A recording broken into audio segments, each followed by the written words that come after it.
Art department வந்து ஷோக்கு ரொம்ப முக்கியம் இந்த ஷோக்கு. ஏன்னா நீங்க சொன்ன மாதிரி எதுவுமே ஒரு இடத்துல எடுக்கல.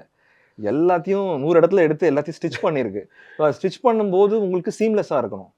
அண்ட் ஜெயிலா இருக்கட்டும். இப்போ ஜெயில் வந்து செட்டு. அதாவது ரியல் லொகேஷனை செட்டா கன்வெர்ட் பண்ண ஒரு செட் அது.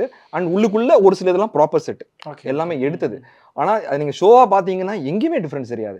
எனக்கே நிறைய இடத்துல டிஃபரன்ஸ் தெரிஞ்சது இல்லை. ஸ்பாட்ல ஃபார் எக்ஸாம்பிள் ஷூட் பண்ணும்போது நான் அந்த செட்டுன்னு நினைச்சிருப்பேன். டேய் சவுத்த நவுத்து அப்படின்னு. சார் அது உண்மையான சவுத் சார் அப்படின்னு. ஸோ அதுக்கும் ஒரிஜினலுக்கும் டிஃபரன்ஸே தெரியாது. செட்டுக்கும் ஒரிஜினலுக்கும். அதை காம்பன்சேட் பண்றதா திருவிழா செட்டப். இப்போ திருவிழா பீச்சில் 2 பேரும் நின்று பேசும்போது மட்டும்தான் அவர் இருக்க முடியாது.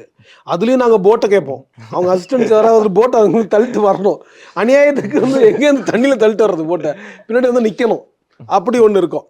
இப்போ ஃபெஸ்டிவலில் வந்து சீசன் 1க்கும் சரி 2க்கும் சரி அருண் தான் வந்து ஆர்ட் டைரக்டர். அவருடைய அப்ரோச் என்னென்னா, அந்த ஃபெஸ்டிவல் ஷூட்டுக்கு முன்னாடி 18 நாளோ 20 நாளோ அவருக்கு கணக்கு ஒன்று இருக்குது. அவ்வளோ நாள் விரதம் இருப்பார் அவர்.